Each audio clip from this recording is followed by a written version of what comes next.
رب قربنا وباركنا لنعمل صالحا في يدي رسالة التغيير. Pentingnya memiliki pilihan, yakni work-life balance, dan juga sekaligus tadi juga sempat disinggung bahayanya jika tidak balance, maka pasti salah satu bagian dari kehidupan kita itu ada problem, ada permasalahan, ada yang tidak teratur, ada yang memunculkan permasalahan. Ya betul. Sekarang begini ya, kita lihat aja di masyarakat. Ada orang itu yang begitu ngoyo sekali, kemudian nyari uang, sampai kemudian dia ninggalin sholat. Itu kan tidak balance sebenarnya. Jadi aslinya kita melakukan bekerja kemudian mencari nafkah, memberi nafkah kepada anak istri kita. Dan itu kan juga bagian dari ibadah. Ya, makanya pentingnya kemudian kita dalam melakukan aktivitas apapun itu kita memiliki mindset yang benar. Nah, sehingga apa? Sehingga nanti energi gerak kita, energi yang menggerakkan kita itu benar banget. Nah, jadi kalau kerja, oh berarti ini kerja juga bagian dari ibadah, tahu gitu. Jadi tidak akan kemudian melewatkan hal-hal kemudian yang diwajibkan itu akhirnya ditinggalkan, yang diharamkan itu dilakukan. Itu tidak sampai terjadi. Nah, karena apa? Karena memang dia tahu yang menggerakkan dia itu karena apa? Sampai kemudian harus beraktivitas katakanlah dalam hal kerja tadi itu. Nah, sehingga tetap terjadi keseimbangan. Jadi kerja pun itu tidak ngoyo-ngoyo banget, gitu. Tidak ngoyo-ngoyo banget. Kemudian juga tahu kapan waktunya harus kemudian katakanlah sholat dua, sholat 5 waktu dan sebagainya. Gitu. Nah, jadi karena apa? Karena memang tahu alasannya. Itu kemudian nanti yang membentuk mindset. Seperti teman-teman lah, katakanlah kuliah. Nah, kuliah teman-teman, adik-adik semuanya di sini. Jadi kita di dalam melakukan aktivitas kuliah pun itu kan bukan hanya semata-mata pokoknya datang ke kampus, kerjakan tugas dari dosennya absen, kan bukan hanya itu. Teman-teman sekali kalau kemudian kita melakukan aktivitas hanya atas dasar itu.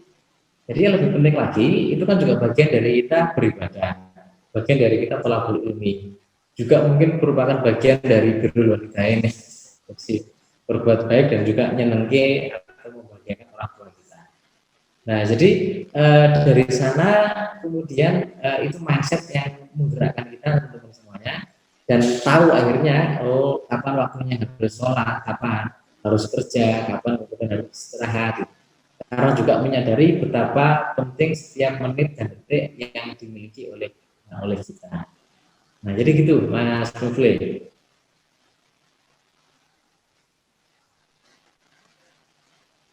Baik, dan untuk di kondisi masyarakat sendiri itu kan terlebih di kalangan perempuan ya, itu kan masih banyak yang masih banyak yang berorientasi semata-mata duniawi semata, kemudian tidak memahami pentingnya work-life balance juga, terus kemudian justru lebih mengedepankan yang namanya kesetaraan, nah menggaung-gaungkan yang namanya kesetaraan, terutama kesetaraan gender. Jadi itu kan yang diajarkan dalam paham feminisme tadi ya. Artinya menganggap bahwasannya perempuan itu ya setara atau sama dengan kaum laki-laki dalam hal mencari nafkah, misalkan dalam hal mencari uang, dalam hal bekerja. Nah, itu apakah sama yang dimaksud dengan balance itu yang seperti itu atau bagaimana tadi? Yang dimaksud balance itu apakah setara dengan laki-laki atau balance itu ya bukan terkait dengan gender, melainkan terkait dengan antara satu sisi dalam hal pekerjaan, juga sisi lain dalam hal kehidupannya. Nah, itu bagaimana? Oke. Begini teman-teman, alam semesta dunia ini itu aslinya tercipta penuh dengan keseimbangan apapun itu. Jadi alam itu ternyata begitu seimbang, diciptakan oleh Allah, begitu luar biasanya, kemudian dalam kondisi yang sangat seimbang. Nah, atau sesuai dengan fitrahnya. Saat kemudian kita manusia itu merusak keseimbangan itu biasanya secara otomatis nanti akan terjadi kerusakan, dan itu biasa ya. Nah, jadi makanya pentingnya bagi kita itu untuk senantiasa menjaga kondisi keseimbangan di alam semesta ini dan juga turunannya dalam kehidupan ya. Nah, termasuk kemudian bagaimana konsep saat mempertemukan antara laki-laki dan perempuan, termasuk bagaimana perempuan itu sendiri. Jadi masuk ke pertanyaannya Mas Mufli tadi, keseimbangan ataupun keadilan itu tidak selalu bermakna kesamaan. Jadi namanya adil itu tidak harus sama. Justru ketidaksamaan itu kemudian yang menunjukkan keadilan dalam beberapa hal tertentu. Misal bagi perempuan itu kalau seandainya kita mau ekstrim ya berpikirnya, diminta untuk bekerja di luar, kemudian ngangkat-ngangkat gitu, atau manol, nguli gitu kan, gitu tidak. Nah, itu pekerjaannya laki-laki. Mencari nafkah itu juga bagian dari kewajibannya laki-laki. Kalau dalam konsep rumah tangga, mencari nafkah bagi perempuan itu tidak wajib.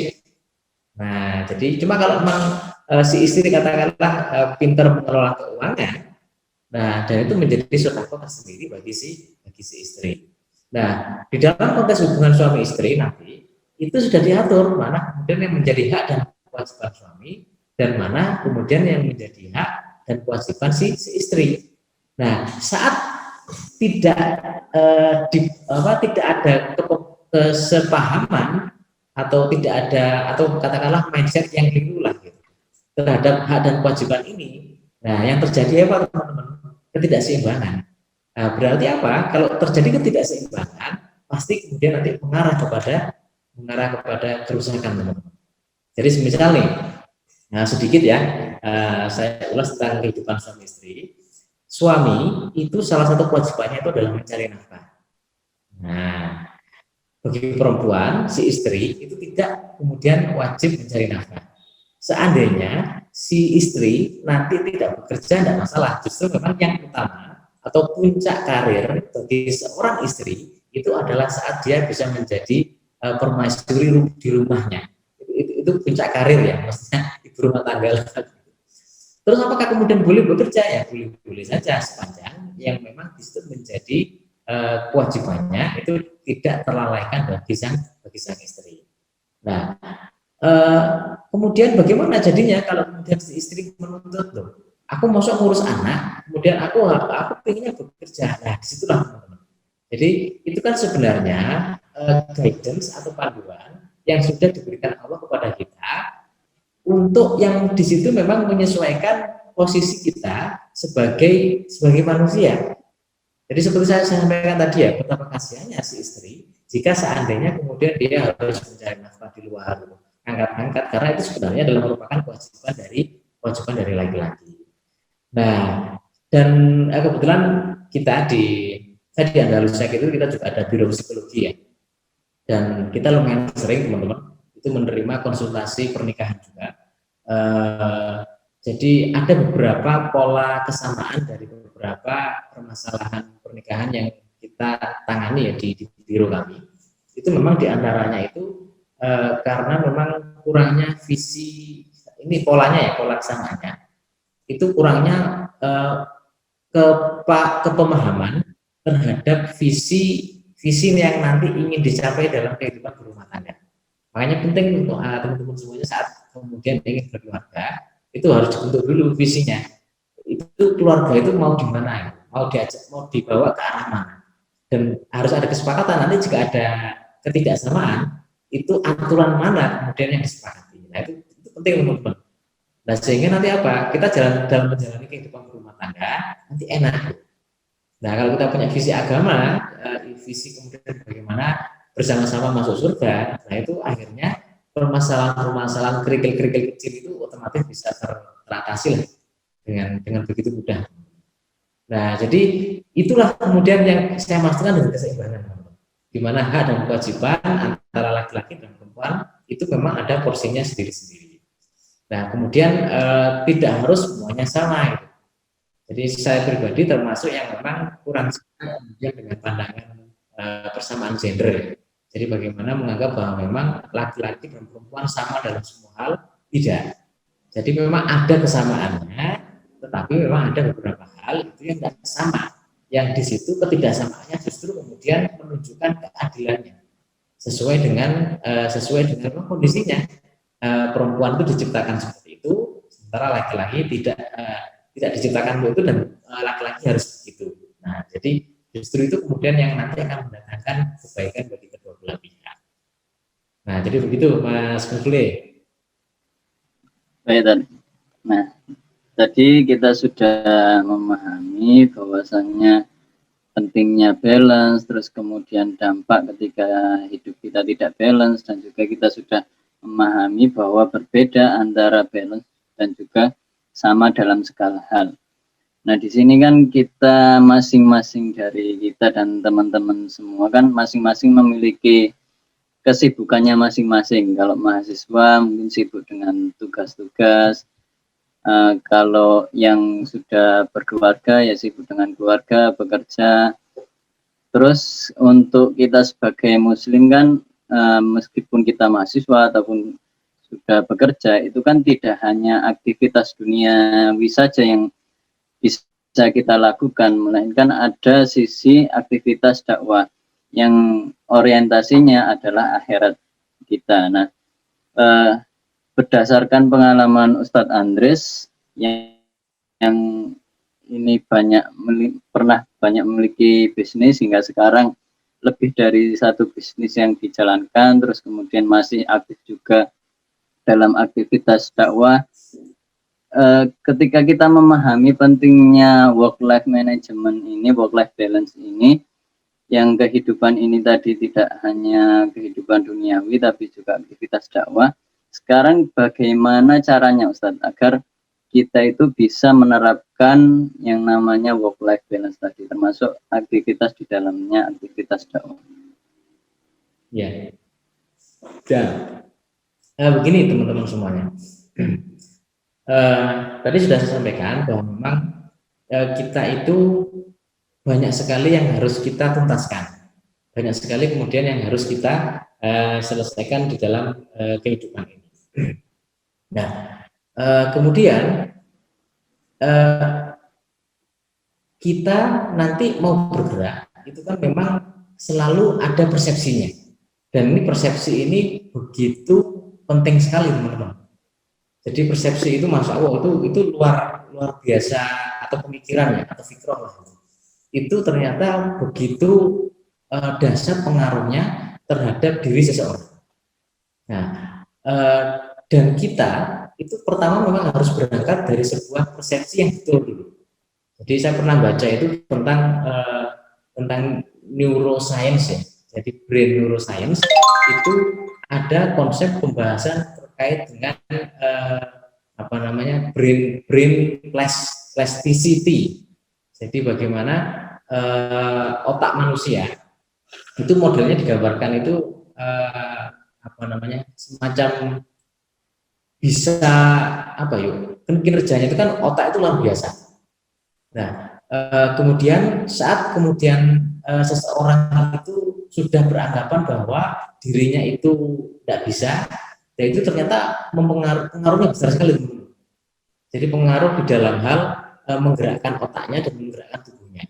Akhirnya memang energi yang disalurkan agar tubuh bisa bergerak itu kecil sekali. Nah, kemudian pun juga demikian, kalau mengatakan ini bisa, tidak boleh gagal, itu ternyata memang mampu memberikan dorongan yang begitu kuat dalam otak, yang nanti akhirnya menjalar ke seluruh tubuhnya sampai ke sel-sel terkecil dari tubuhnya. Nah, makanya disitulah kemudian titik pentingnya persepsi, teman-teman. Nah, jadi kita harus mampu kemudian membangun sebuah persepsi yang betul. Jadi kalau tadi Mas Mufli bagaimana caranya? Itu yang pertama memang harus dibangun persepsi yang betul dulu. persepsi yang seperti apa? Nah, jadi persepsi tentang bekerja, kemudian persepsi kita hidup di dunia, bahkan itu penting sekali teman-teman. Jadi jangan diabaikan persepsi, kemudian kita hidup di dunia, kemudian persepsi kita mau ngapain saja. Nah, itu ternyata memberikan sebuah dampak yang begitu besar. Nah, jadi makanya teman-teman perlu diperbaiki dan diperkuat dulu. Jadi dari sisi persepsinya.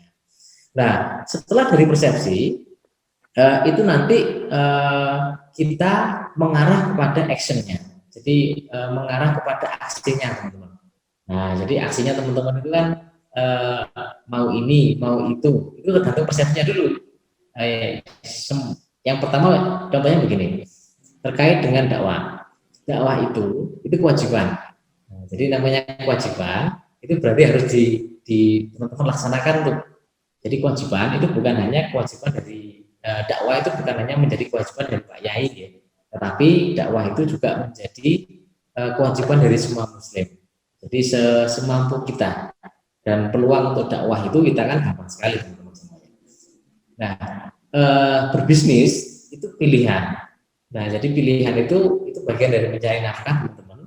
Bisa berbisnis, atau bisa berjualan, atau bisa bekerja, atau menjadi maklar dan lain sebagainya. Itu pilihan aktivitas yang teman-teman nanti bisa bisa lakukan. Nah, jadi berangkat dari persepsi, kemudian kita aplikasikan dari aksi.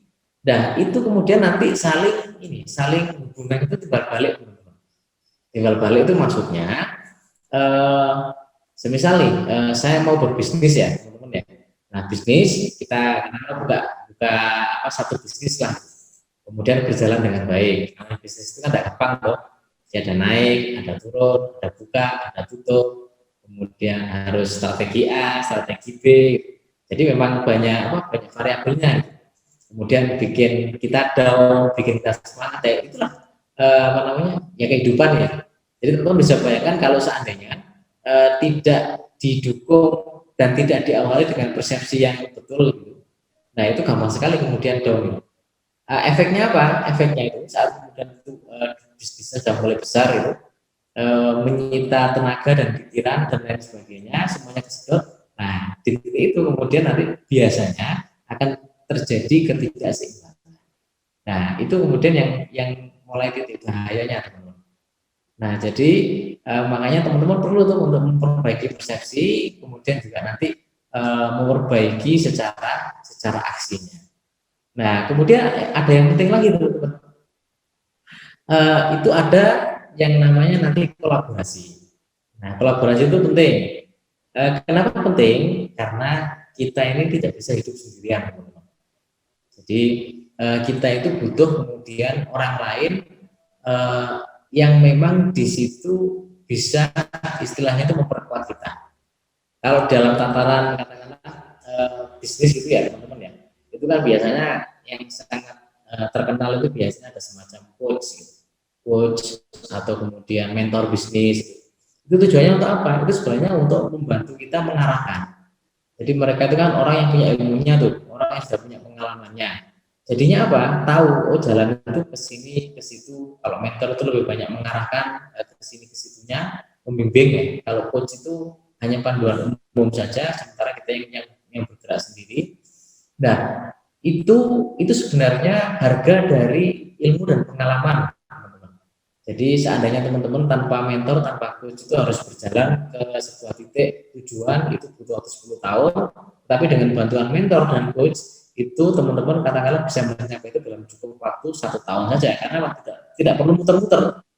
Jadi tidak perlu kemudian kos untuk waktu, kos untuk trial error, itu tidak perlu kemudian dilakukan. Dan akhirnya apa? Jadi kita bisa lebih cepat kemudian mencapai sebuah titik tujuan. Nah, itu pentingnya di situ. Kemudian kita gampangannya itu ya kolaborasinya tadi itulah. Nah, jadi itu ya teman-teman. Kalau dari saya itu tadi dari persepsi tadi itu, kemudian ada aksi, kemudian perlu kita perkuat juga nanti dengan kolaborasi. Nah, jadi penting tuh saya sendiri hingga sampai kemudian di titik saya sudah nyoba berbagai macam bisnis teman-teman sebelumnya. Sekarang ini ada 2 grup bisnis utama kemudian yang saya jalankan, itu tidak lepas juga dari kolaborasi teman-teman. Jadi saya juga punya mentor bisnis, saya juga punya guru bisnis, saya juga punya mentor dan guru spiritual. Itu penting sekali. Jadi untuk membantu mengarahkan agar juga tidak tersesat dan juga agar pos waktu untuk trial error tadi sekali lagi memang tidak bisa kita antisipasi lah. Nah, jadi begitu Mas Muflik. Baik, Dan. Nah, jadi itu teman-teman ya. Jadi kuncinya adalah ketika kehidupan kita ingin balance atau seimbang, yang pertama adalah dimulai dari persepsi kita terlebih dahulu, dari persepsi pemikiran kita, kemudian kita aktualisasikan berwujud pada aksi nyata, bukan sekedar janji gitu ya. Terus kemudian setelah itu tidak hanya aksi sekali saja, ketika di awal-awalnya kita semangat, kita aksi sehari, besoknya terus kemudian kita tidak melanjutkan, tidak seperti itu, tapi butuh repetition atau pengulangan. Terus yang tidak kalah pentingnya tadi sudah disampaikan, yakni butuh kolaborasi, atau kalau bahasa sederhananya, bahasa mudahnya ya butuh lingkungan yang positif, yang konstruktif.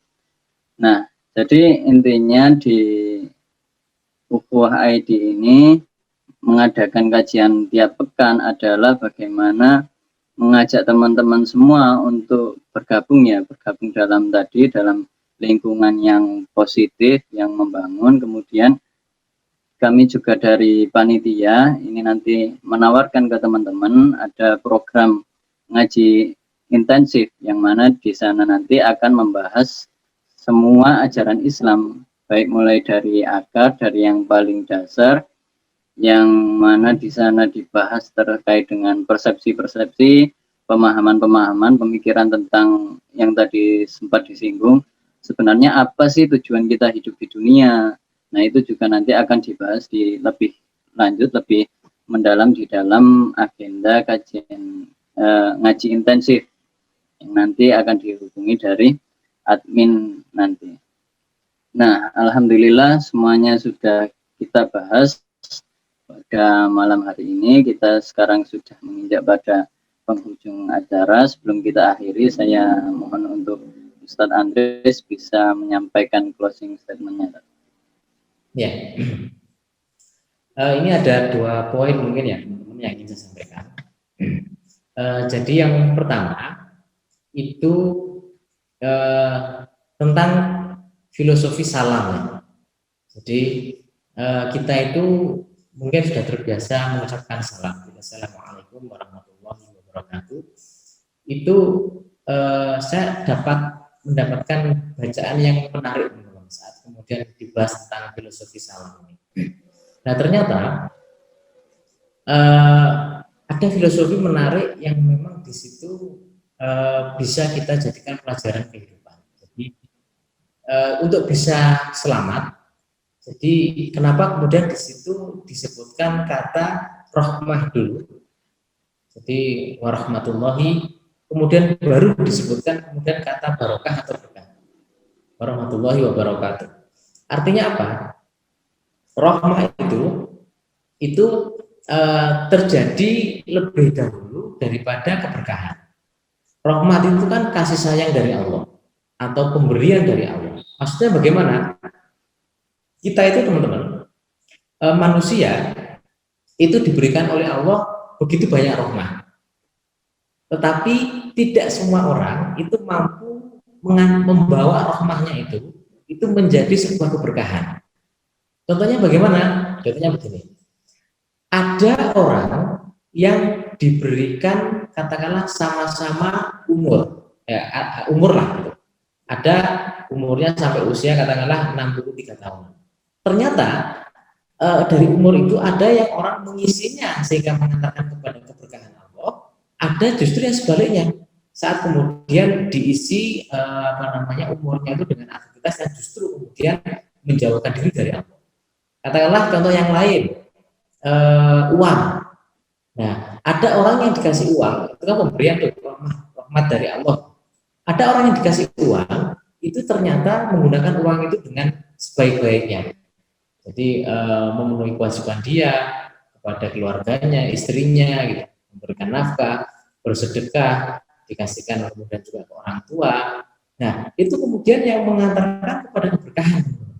Nah, sementara ada orang yang dikasih uang, tetapi tidak mengantarkan kepada keberkahan. Justru malah sebaliknya, kepada murka dari Allah.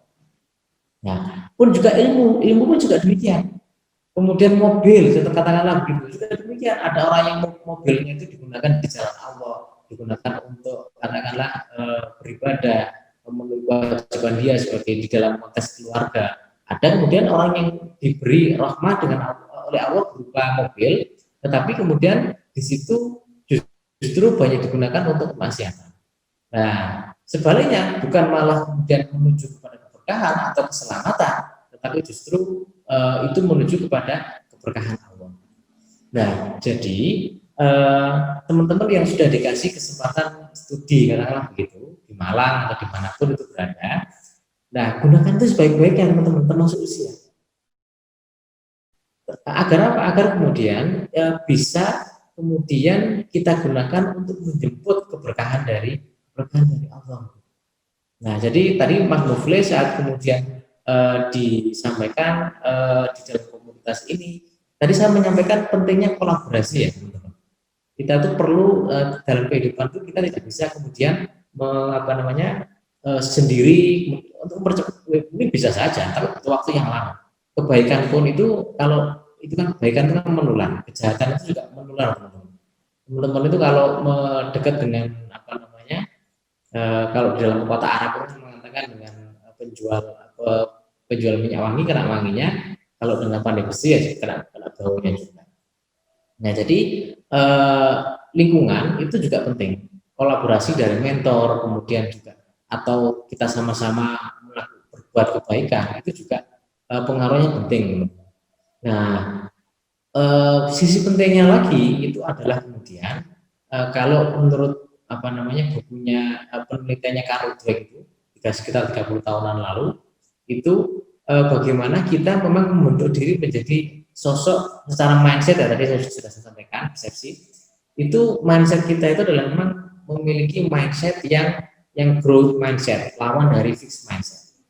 Jadi bagaimana kita menata diri kita, membentuk diri kita itu menjadi sosok dengan pola pikir yang pantang menyerah, pola pikir yang positif, pola pikir yang kemudian di sana senantiasa mendekat kepada Allah. Itu penting dan memang tidak didapatkan dengan sendirinya, tetapi memang kita butuh untuk mencari hal itu. Yang akhirnya untuk apa? Nah, tadi itu untuk kemudian kita menjemput keberkahan dari Allah. Keberkahan itu maknanya adalah ziyadatul khair ya. Jadi bertambahnya kebaikan, bertambahnya manfaat gitu. Jadi kalau teman-teman melakukan satu kebaikan itu akhirnya bisa dilipat gandakan, termasuk manfaatnya itu bisa dilipat gandakan. Nah, jadi semoga forum-forum positif seperti ini, kemudian kajian insentifnya, kajian private-nya itu juga semakin baik, kemudian semakin merebak dan masyarakat semakin paham ya. Karena ini jalan kebaikan. Jadi di mana ini salah satu di dunia ini kalau dalam Quran itu kan dikatakan fa'al hamaha fujuraha wa taqwaha. Jadi kita manusia itu sudah diilhamkan jalan fujur, jadi jalan nafsu, jalan keburukan, lawannya adalah jalan ketakwaan. Jadi pilihannya kalau tidak nanti keburukan atau nafsu, pilihannya itu yang nanti adalah ketakwaan. Dan kalau diberikan gitu berarti mana yang kita pilih? Yang kita pilih adalah jalan yang ketakwaan. Nah, jadi masing-masing itu memiliki dunia sendiri-sendiri yang tidak bisa bercampur, teman-teman. Jadi dan punya porsi sendiri-sendiri ya. Jadi ketakwaan itu memiliki alam tersendiri, memiliki kenikmatan tersendiri.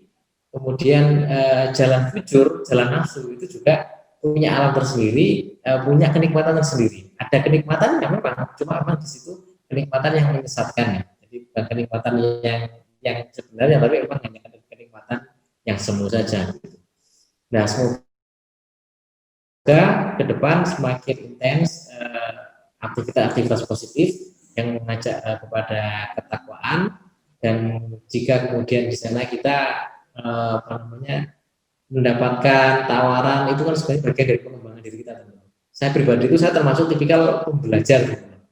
Dulu pas pada saat saya masih mahasiswa saja, saya waktu itu saya masih ingat itu saya ikut banyak sekali kajian. Jadi mulai dari mulai dari kelompok A, kelompok B, kelompok C gitu. Dan saya tidak pernah mikir aneh-aneh ya. Mikir saya itu cuma bagaimana saya itu belajar itu aja.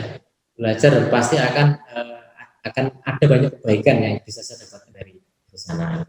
يا رب قربنا وباركنا لنعمل صالحا في يدي رسالة التغيير